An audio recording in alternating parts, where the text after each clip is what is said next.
Hi friends, అందరికీ నమస్కారం. ఈరోజు మన టాపిక్ వచ్చి విద్యార్థులకి శుభవార్త.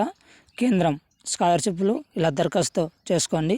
కేంద్ర ప్రభుత్వం రకరకాల అంశాల్లో విద్యార్థులకు స్కాలర్షిప్లు ఇస్తూ ఉంటుంది. తాజాగా కేంద్ర సాంఘిక న్యాయ సాధికారిక మంత్రిత్వ శాఖ స్కాలర్షిప్లు ఇస్తున్నట్లు తెలిపింది. వాటి వివరాలు ఎలా అప్లై చేసుకోవాలో ఇక్కడ తెలుసుకోండి.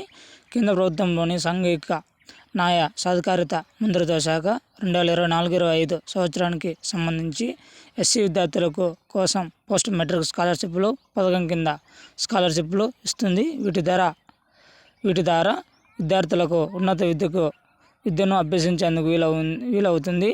ఆల్రెడీ ఈ విద్యను చదువుతున్న షెడ్యూల్ కులాల విద్యార్థులకు ఈ ఉపకార వేతనాలు లభిస్తున్నాయి.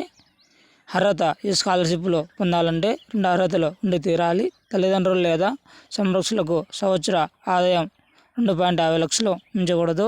గుర్తింపు పొందిన కాలేజీలు, స్కూళ్లలో చదువుతున్న విద్యార్థులకై ఉండాలి. పరిధి: 11వ తరగతి ఆ పైన అన్ని గుర్తింపు పొందిన కోర్సులు చేసే విద్యార్థులకు ఉపకార వేతనం లభిస్తుంది. విద్యా సంవత్సరానికి 2,500 నుంచి 13,500 దాకా ఇస్తారు. దివ్యాంగులైన విద్యార్థులకు మరో 10% అదనంగా వృత్తి ఇస్తారు.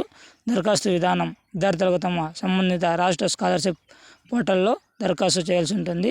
విద్యార్థులకు మొబైల్ నంబర్ కలిగి ఉండాలి. విద్యార్థులకు బ్యాంక్ అకౌంట్ లింక్ చేసి ఉన్న ఆధార్ నంబర్ కలిగి ఉండాలి. విద్యార్థులకు ఆదాయ ధృవీకరణ పత్రం కలిగి ఉండాలి. అలాగే కుల ధృవీకరణ పత్రం కలిగి ఉండాలి.